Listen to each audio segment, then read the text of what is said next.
Hello and good morning दोस्तों। तो आज की न्यूज स्टार्ट करते हैं। पहला ज्ञानपीठ पुरस्कार किसे दिया गया?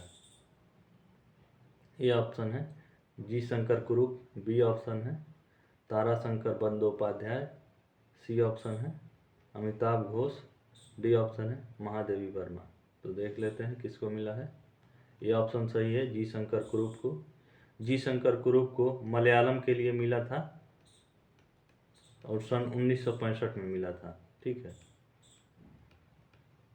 ज्ञानपीठ पुरस्कार। ताराशंकर बंदोपाध्याय को सन 1966 में इनको दिया गया था और ये बंगाली के लिए इनको मिला था। ठीक। और अमिताभ घोष को सन 2018 में दिया गया था और इनको अभी तक अंग्रेजी में मिलने वाला केवल एक ही पुरस्कार है, अमिताभ घोष को मिला है। ठीक है। और महादेवी वर्मा को मिला था सन 1982 में, वो हिंदी के लिए। ठीक है, अब आगे देख लेते हैं ज्ञानपीठ पुरस्कार का इतिहास। ज्ञानपीठ पुरस्कार भारतीय साहित्य का सर्वोच्च पुरस्कार है। इसकी स्थापना सन 1961 में हुई थी और इसको दिया जाता है भारतीय ज्ञानपीठ न्यास द्वारा। ठीक है। यह पुरस्कार भारतीय संविधान में मान्यता प्राप्त 22 अनुसूचित भाषाओं और अंग्रेजी में साहित्य कार्यों के लिए दिया जाता है। अंग्रेजी के लिए अभी तक अमिताभ घोष को वर्ष 2018 में दिया गया है। पुरस्कारों में शामिल है 11 लाख रुपए, एक प्रशस्ति पत्र और बाग देवी की कांस्य प्रतिमा। सन 1965 में मलयालम के लिए जी शंकर कुरूप को पहला ज्ञानपीठ पुरस्कार दिया गया था। अब तक 58 लेखकों को यह पुरस्कार मिल चुका है। वर्ष 2023 में 58वां ज्ञानपीठ पुरस्कार गुलजार और रामभद्राचार्य जी को दिया जाएगा। गुलजार के बारे में जान लेते हैं। गुलजार एक प्रसिद्ध हिंदी उर्दू लेखक और कवि, गीतकार और फिल्म निर्देशक हैं। गुलजार को उनके कार्य के लिए सन 2000 में उर्दू के लिए साहित्य अकादमी पुरस्कार, सन 2013 में दादा साहब फाल्के पुरस्कार, सन 2014 में पद्म विभूषण और कम से कम 5 राष्ट्रीय फिल्म पुरस्कार मिल चुके हैं। गुलजार को स्लमडॉग मिलियनेयर गीत जय हो शामिल है, जिसे सन 2000 में ऑस्कर पुरस्कार और सन 2010 में ग्रैमी पुरस्कार मिला। रामभद्राचार्य जी के बारे में जान लेते हैं। रामभद्राचार्य एक संस्कृत विद्वान, आध्यात्मिक गुरु और लेखक हैं। ये 22 भाषा बोलने वाले बहुभाषी रामभद्राचार्य रामानंद संप्रदाय के वर्तमान 4 जगत गुरु रामानंदाचार्य में से एक हैं और सन 1982 से वे इस पद पे हैं। वर्ष 2015 में इन्हें पद्म विभूषण पुरस्कार मिला था। दोनों पुरस्कार विजेताओं का चयन ज्ञानपीठ चयन समिति द्वारा किया गया। यह पुरस्कार समारोह 2024 में आयोजित किया जाएगा। वर्तमान में जान लेते हैं। ज्ञानपीठ पुरस्कार भारतीय साहित्य में उत्कृष्ट योगदान के लिए दिया जाने वाला सबसे प्रतिष्ठित पुरस्कार है। यह पुरस्कार न केवल लेखकों को सम्मानित करता है बल्कि भारतीय भाषाओं और साहित्य को भी बढ़ावा देता है। यह पुरस्कार ज्ञानपीठ पुरस्कार भारतीय साहित्य की समृद्धि और विविधता का प्रतीक है। पुरस्कार समारोह आमतौर पर नई दिल्ली में आयोजित किया जाता है। अब आगे देखिए, भारत विश्व बैडमिंटन संघ का सदस्य कब बना? ए ऑप्शन है 1893, बी ऑप्शन है 1899, सी ऑप्शन है 1934, डी ऑप्शन है 1936। तो ऑप्शन सही है आपका डी, 1936 में। ठीक है। अब ऑप्शन देख लेते हैं। सन 1893 में इंग्लैंड बैडमिंटन एसोसिएशन का आधुनिक नियम बनाया गया। ठीक है, आधुनिक नियम बनाया गया। और सन 1899 में बैडमिंटन एसोसिएशन ऑफ इंडिया की स्थापना हुई। और सन 1934 में अंतर्राष्ट्रीय बैडमिंटन महासंघ का गठन हुआ। ठीक है, अंतर्राष्ट्रीय बैडमिंटन महासंघ का गठन हुआ और सन 1936 में भारत इसका सदस्य बना। ठीक है, अब आगे जान लेते हैं। भारतीय महिला बैडमिंटन टीम ने पहली बार 2024 में एशिया टीम चैंपियनशिप जीता। यह उपलब्धि 18 फरवरी 2024 को मलेशिया में हासिल हुई। पीवी सिंधु और अनमोल खरब ने टीम का नेतृत्व किया। भारत ने फाइनल में थाईलैंड को 3-2 से हराया। भारत का पहला स्वर्ण पदक और तीसरा एशियाई पदक है। भारतीय पुरुष टीम ने सन 2016 और 2020 में 2 कांस्य पदक जीते हैं। यह जीत भारतीय बैडमिंटन का एक नया युग दर्शाती है। अगला पॉइंट है, युवा खिलाड़ी जैसे अनमोल खरब और त्रिशा जाली उभर रहे हैं। पीवी सिंधु अभी भी शीर्ष स्तर पर खेल रही हैं और एक प्रेरणा बनी हुई है। इस जीत से भारतीय बैडमिंटन को बढ़ावा मिलेगा और युवाओं को प्रेरित करेगा। अब आगे देख लेते हैं। भारत में अब एशियाई बैडमिंटन एक शक्ति बन गया है। भारत का पहला स्वर्ण पदक है यह। ठीक है, तीसरा एशियाई पदक है। युवा खिलाड़ियों का उदय इससे होगा। भारतीय बैडमिंटन में नया युग आएगा। युवा खिलाड़ियों को प्रेरणा मिलेगी। एशियाई बैडमिंटन में भारत की शक्ति का प्रदर्शन दिखेगा इससे।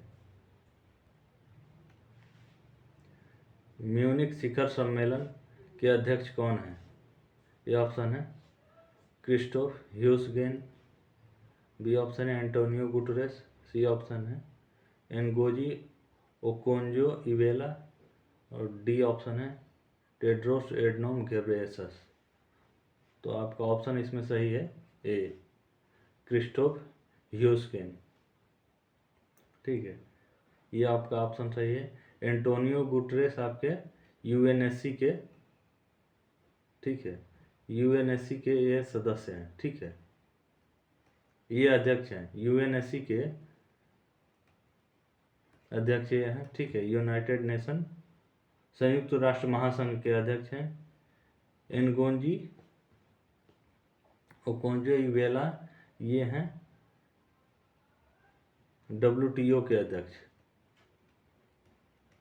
ठीक है, और टेड्रोस एडनोम घेब्रेयेसस हैं WHO के अध्यक्ष। अब आगे जान लेते हैं इसका इतिहास। म्यूनिख सुरक्षा सम्मेलन की स्थापना सन 1963 में हुई।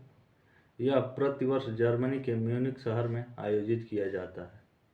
यह अंतर्राष्ट्रीय सुरक्षा और रणनीति पर चर्चा करने के लिए दुनिया के सबसे महत्वपूर्ण मंचों में से एक है। सम्मेलन में दुनिया भर के शीर्ष राजनेता, राजनयिक, सैन्य अधिकारी और सुरक्षा विशेषज्ञ भाग लेते हैं। पिछले सम्मेलनों में जलवायु परिवर्तन, आतंकवाद, परमाणु हथियारों का प्रसार और साइबर सुरक्षा जैसे मुद्दों पर इसमें चर्चा की गई। वर्तमान में जान लेते हैं। 60वां म्यूनिख सुरक्षा सम्मेलन 17 से 19 फरवरी 2024 तक आयोजित किया गया। इस सम्मेलन का विषय वेस्टफेलिया के बाद दुनिया नई चुनौतियों का सामना करना था। सम्मेलन में यूक्रेन के युद्ध, चीन का उदय और जलवायु परिवर्तन जैसे मुद्दों पर चर्चा हुई। अब आगे जान लेते हैं। भारत के विदेश मंत्री डॉक्टर एस जयशंकर ने सम्मेलन में भाग लिया। उन्होंने यूक्रेन में युद्ध, भारत प्रशांत क्षेत्र में सुरक्षा और आतंकवाद के खिलाफ लड़ाई जैसे मुद्दों पर अपने विचार व्यक्त किए। अब इनका भाषण जान लेते हैं, क्या बोले इन्होंने।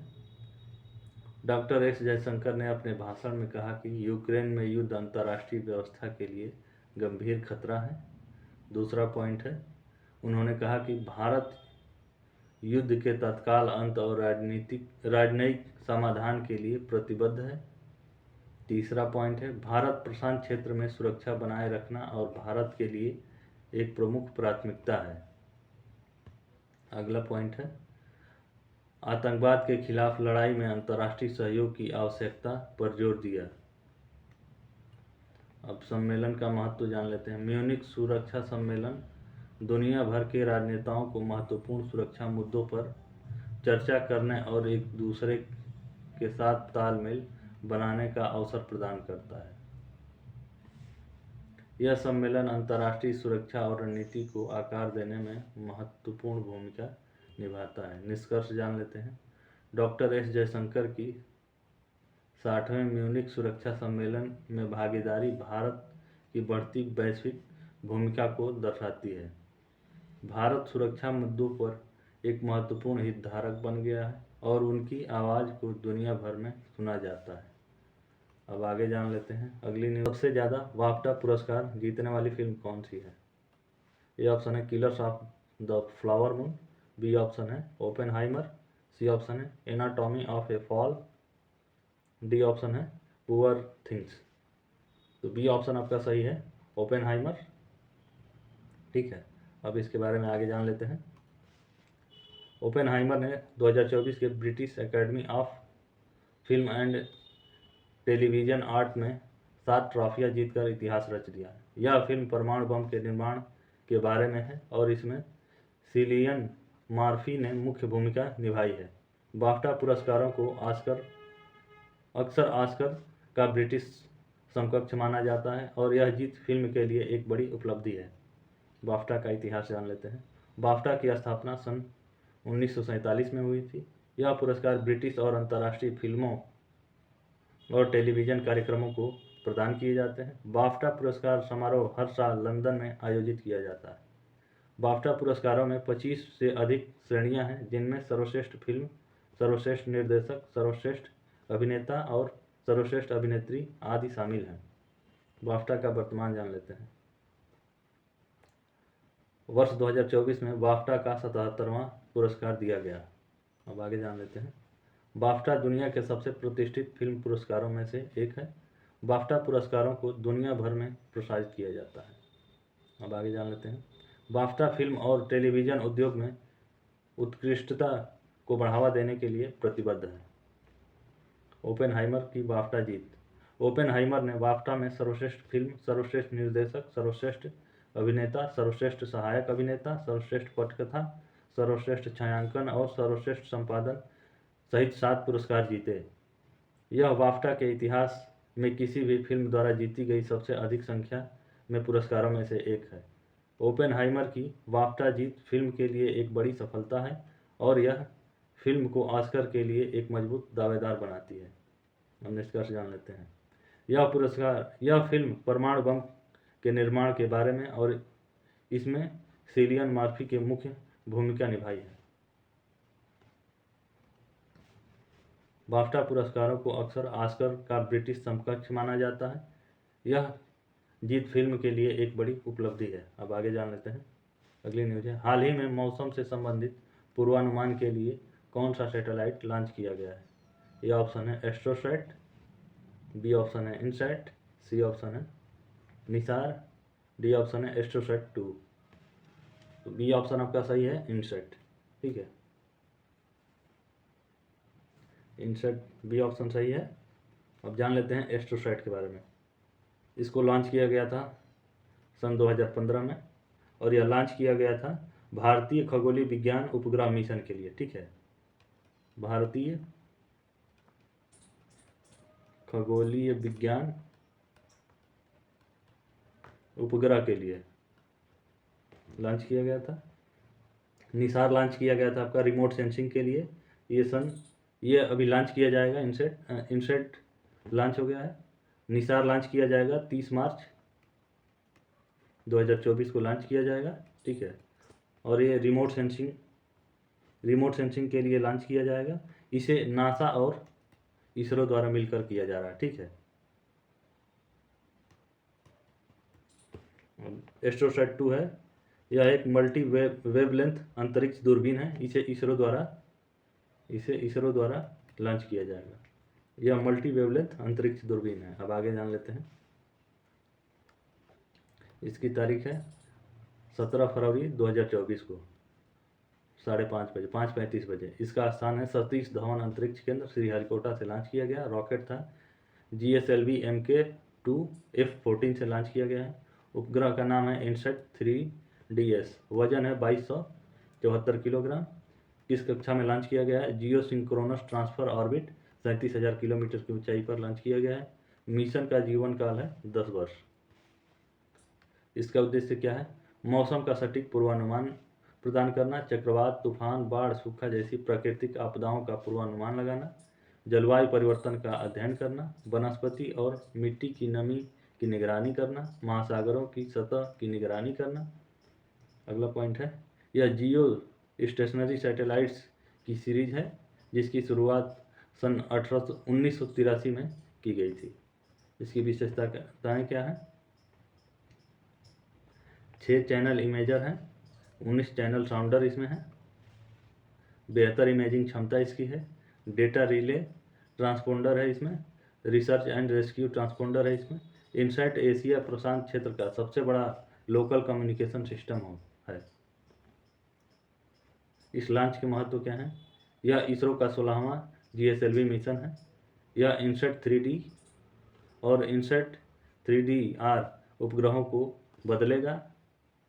यह भारत की मौसम पूर्वानुमान क्षमता को बेहतर बनाएगा। यह प्राकृतिक आपदाओं से बचाव में मदद करेगा। और इसरो 2024 में और भी कई उपग्रह लॉन्च करने की योजना बना रहा है। तो आज की न्यूज़ हम समाप्त करते हैं।